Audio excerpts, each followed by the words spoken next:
bueno, en realidad me acordé mucho de la última vez que estuve acá, era para los 10 años del Partido Independiente, y estuve con el queridísimo Alejandro Achugarri, que una vez más me reprochó que cuando yo estaba en la FAP no le especulaba contra el dólar. Al más estilo de él, digo, nunca me lo iba a perdonar. Pero yo le decía, tú estás de ministro y yo estoy defendiendo la plata de los trabajadores, son papeles diferentes. Yo no tengo que defender el dólar, vos lo tenés que defender. Bueno, que en el fondo, como dice Pablo, subyace la discusión. Cuánto intervencionismo, cuánto mercado, cuál es el papel de cada uno.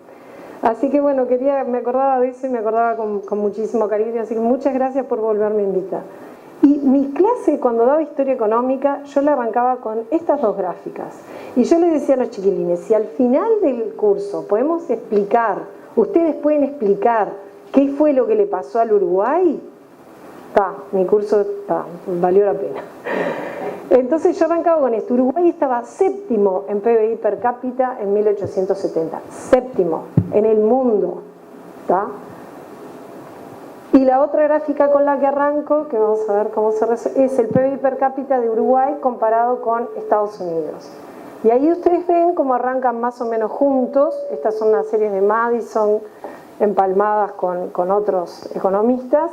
Arrancan más o menos juntos y luego a partir del 30, a ver que no se tranque, ahí se entran a separar y a separar y a separar y a separar y a separar y a separar. Bueno, no sigo porque me va a pasar la otra. Y hoy estamos un quinto del nivel de vida de los Estados Unidos. Y yo le digo a los chiquilines, piensen ustedes cómo estarían en sus casas, si ninguno trabaja, 20 años, 19 años, ¿cómo estarían en su casa si sus padres ganaban 5 veces más de lo que ganan? Piensen eso, ¿cómo estaría el Uruguay? ¿Cómo estaría la gente que ustedes conocen, los empleados que trabajan con sus padres? Y esta es la gran pregunta que nos tenemos que hacer. Y detrás de eso, sí, el tema que nos convoca puede estar explicando de alguna manera qué fue lo que nos pasó. Y yo creo que sí, porque si uno analiza... seguía, yo no me animé a darle, me seguía. Ahí está la crisis del 2008 de Estados Unidos. Perdón. Y bueno, lo que pasó fue esto. Nosotros tuvimos durante 100 años un modelo económico que apostaba al liberalismo bastante extendido. Teníamos una constitución que era liberal, teníamos pensadores liberales como don Tomás Villalba que pasó por todos los gobiernos de la época con distintas orientaciones, y él mantenía su concepción liberal. No era el ministro de Economía, era como un ministro de Hacienda, pero él hizo la primera ley monetaria que tuvo el país, y el apego que se tenía al patronoro y el apego a la disciplina fiscal. Entonces uno ve que a partir de 1830, pese a la Guerra Grande, pese a todo, pese a las revoluciones que estaban a cada rato, que uno se levantaba contra el otro, de cualquier manera podemos decir que era una economía bastante liberal. Un Estado que era subsidiario, no hacía las cosas que hoy concebimos que un Estado moderno tiene que hacer. Por eso no es que este sea el modelo ideal. Y en la época de la Torre empezaron a haber excepciones, sobre todo en materia de comercio internacional, con primeras leyes de aduana, recaudatorias, un poquito más de intervencionismo estatal, pero en general se mantuvo el modelo económico liberal. Y yo siempre les comento a los chiquilines que uno puede mirar desde el punto de vista que éramos la California del Sur, como decía Alberdi, los avances tecnológicos del momento con todas las dificultades de comunicación llegaban inmediatamente a Uruguay, desde las cosas importantes como la vía férrea, el telégrafo, hasta cosas como la fotografía, todo llegó a Uruguay. Uruguay era vanguardia, pero además les cuento, por ejemplo, que un señor que se llamó Emilio Reus, que era medio loco, medio arriesgado, que en 2 años hizo barrios enteros en el Uruguay. 2 años, porque después se fundió, murió pobre.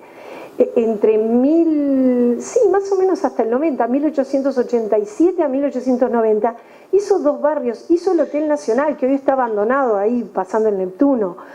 Hizo lo que hoy es el MAPI, que era un hotel, él lo concebía para los argentinos con plata que vinieran porque era un hotel termal y no sé cuánto y no sé qué. Tenemos a Piria, todo lo que hizo Piria. Magua, el barón de Magua, que el barón de Magua llegó a tener en sus activos 1/3 de los activos del Banco de Inglaterra. Era brasileño, pero la Guerra Grande la firmaron los gobiernos y Magua. Era muy poderoso y bueno, cometió el error de prestarle al gobierno y se fundió.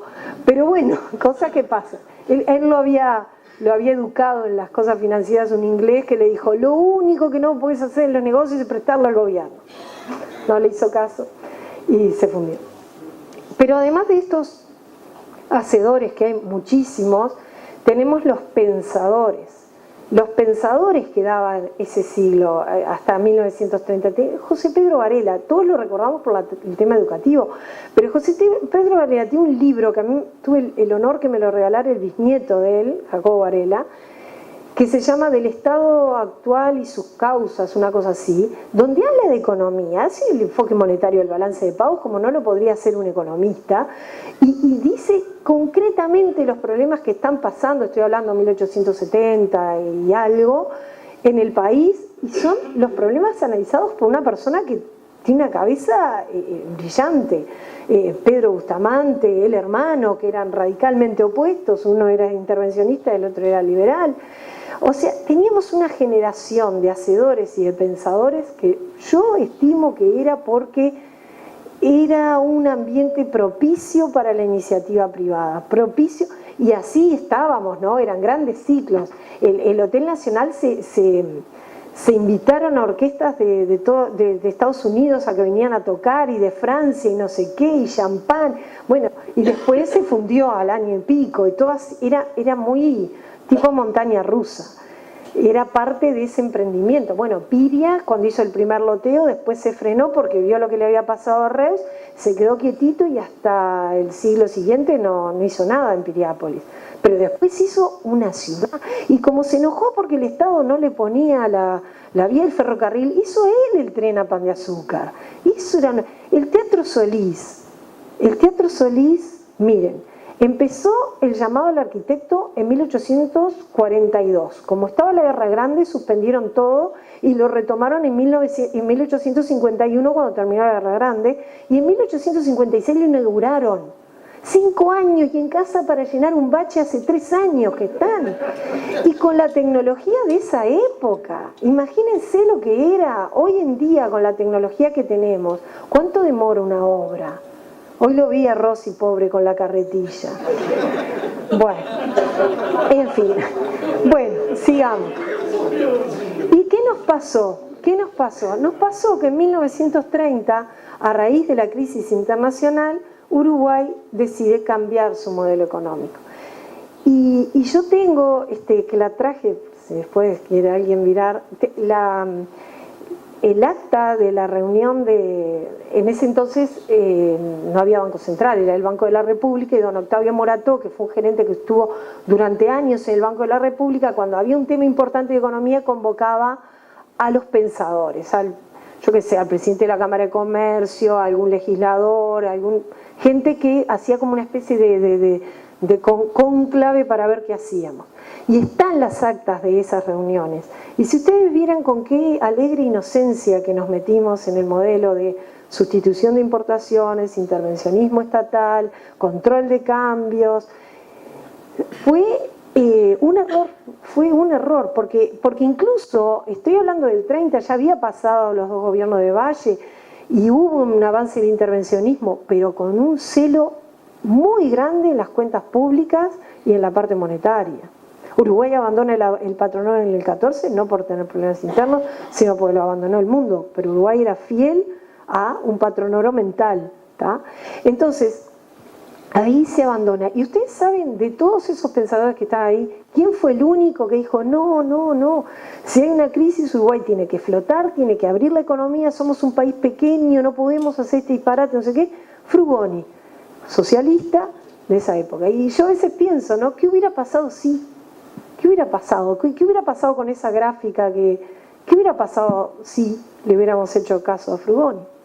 Pero bueno, era minoría, fue el único que dijo, y ahí todos los liberales, presidente de la Cámara de Comercio, todos, no, muy asustados por la crisis mundial. Bueno, no, hay que cerrarse, hay que cerrar la economía, hay que, el Estado tiene que tener mayor papel y y bueno. Y bueno, avanzó el intervencionismo, política de sustitución de importaciones, gradualmente se abandonó la ortodoxia monetaria, primero disimuladamente, después en el 35 revaluaron el oro, y bueno, y después en el 50 abandonaron los puntales de emisión y aquello fue el... Después, una cosa que subyace a eso, que es un relato económico, es el tema de la mentalidad. Hay economistas que dicen que se tardan 3 generaciones en que un modelo le cambie la mentalidad a la gente. Y acá lo que nos pasó, que el foco pasó de estar en el individuo a estar en el Estado. Y generó lo que yo llamo ahí un eufemismo, patologías. Esas patologías que son cuando hay mucho intervencionismo estatal, cuando hay apropiación de beneficios por parte de un colectivo que no se sabe muy bien cómo se reparte eso, se generan caldos de cultivo para la corrupción. Entonces, si todos los días abrimos el diario y vemos que pasó algo en una empresa pública o en uno de sus satélites, bueno, ¿no será que está mal el gobierno corporativo de esas empresas? ¿No será que le dimos un poder excesivo a un Estado que después no controlamos los ciudadanos, que somos los verdaderos dueños de las empresas? Entonces, justamente eso es lo más grave de estos modelos intervencionistas. Cómo nuestra cabeza se nos adormece. Díganme si no se nos adormece la cabeza, que ya estamos como anestesiados. Yo no sé qué tendría que pasar para que nosotros nos sorprendiéramos a leer algo en el diario. Todos los días leemos algo. Y ya estamos como, mirá, robar, ya no lo registramos, ya. Y eso son patologías. Hay otras patologías que surgen de un excesivo liberalismo. Pero estas son las patologías que estamos viviendo ahora por un excesivo intervencionismo estatal. Y sobre todo por una regulación que no contempla que si ese intervencionismo estatal está, hay que controlar. Hay que controlar. Acá creamos unas unidades reguladoras de entes autónomos, que fue una muy buena iniciativa, y después no las dotamos de presupuesto. Entonces, es como que para que quedar bien ponemos esto, pero después no lo hacemos. Bueno, entonces, es como yo tengo una casa y tiene una humedad y digo, bueno, hay que demoler la casa. Esto es más o menos lo mismo. Esto es tan sencillo como que el BPS recalculara y le hiciera lugar a los planteos de esta gente que está razonablemente encarando el tema, y le recalculara los 20 mejores años considerando los aportes realmente realizados. ¿Tiene algo que ver con las AFAP? No, ni siquiera habían nacido antes del 96, pero es contra las AFAP. Y aprovechamos para hacer un proyecto de ley que perfora el sistema, ¿tá? Y que va a ser un daño bastante importante. Entonces, de una cosa que se puede solucionar, que algunos abogados incluso dicen que es una mala interpretación que hizo el BPS de la ley, que no la tendría que haber hecho, otros dicen que sí, que estuvo bien, bueno, no importa. En todo caso, solucionar ese problema y no perforar el sistema. Entonces, eso es lo que nos mata en Uruguay. Decimos por un lado que queremos un sistema que tiene 80% de la plata va al BPS, hoy en día. 80% de los aportes jubilatorios, 75, 80, van al BPS. Y solo el resto va a las cuentas individuales de la gente. Es un sistema que todavía tiene mucha fuerza en la parte estatal. Bueno, déjenle a la gente un poquito de oxígeno en su cuenta individual. Y entonces, por un lado decimos que sí, y está la ley, y no se ha derogado, pero por otro lado, cada vez que podemos le tiramos piedras y la vamos distorsionando. Y esa es la peor manera de hacer las cosas, porque de última, si lo que se quiere es sacar el sistema, que se saque y se vuelva al sistema de reparto, y estaremos discutiendo como la caja militar y todos los sistemas de reparto en el mundo que tienen sus problemas. Pero en lugar de eso se posa de que soy menos intervencionista y luego en realidad lo soy. Entonces yo creo que ese tema mental, las medidas de Beck Villegas del año 74 trataron de abrir un poquito, al menos en la cuenta comercial y en la cuenta de capitales, pero Beck Villegas no llegó ni a estar un año y pico, y luego sí es cierto que muchas medidas se han mantenido, pero esa cabecita intervencionista yo creo que todos la tenemos, y bueno, así que esas eran mis reflexiones y un poquito ver perspectivas o deseos. Capaz que tenemos que sincerar esta sociedad en debates como estos, en foros como el otro día del Colegio de Ciencias de Contadores, hacía un evento sobre estos temas, y discutir un poco, pero en serio, el papel del Estado y del sector privado, y después actuar en consecuencia, no hacernos trampas, no posar de liberales y después matar, como esto de la marihuana. Digo, son cosas raras, ¿no? Como que se hace una cosa, pero después no quiero que salga. ¿Se acuerdan cuando se aprobó la ley del fideicomiso y la grabaron? O el ahorro voluntario en los fondos de pensión. Hay ahorro voluntario, porque tiene que haber ahorro voluntario. Muy bien, pues la OIT dice que es bueno que haya ahorro. Pero después lo grabamos 2 veces. Con el IRPF y el IAS. ¿Quién va a hacer ahorro voluntario? Y además le damos iliquidez, no lo puedes sacar nunca. Te lo vamos a licuar en la renta vitalicia. No, nadie hace. Entonces, ¿para qué ponen el ahorro voluntario y después le serruchan? Es raro eso. Bueno. Y bueno, el gran desafío es cómo en democracia se puede luchar contra estas patologías. Porque, como decía Pablo, acá por suerte en Uruguay no son tantas las voces. Yo que por Unión Capital estoy con Itaú, Brasil. En Brasil se están escuchando voces que dicen, bueno, estos son todos iguales, y están dudando de la democracia, y eso es lo bravo. Entonces, el gran desafío es cómo en democracia podemos luchar contra estas patologías, que capaz que es bastante más sencillo de lo que parece, porque simplemente con un repliegue del Estado, dando un poco más de oxígeno a la actividad privada, las patologías tardarán, pero van a desaparecer, al menos es lo que yo deseo. Muchas gracias.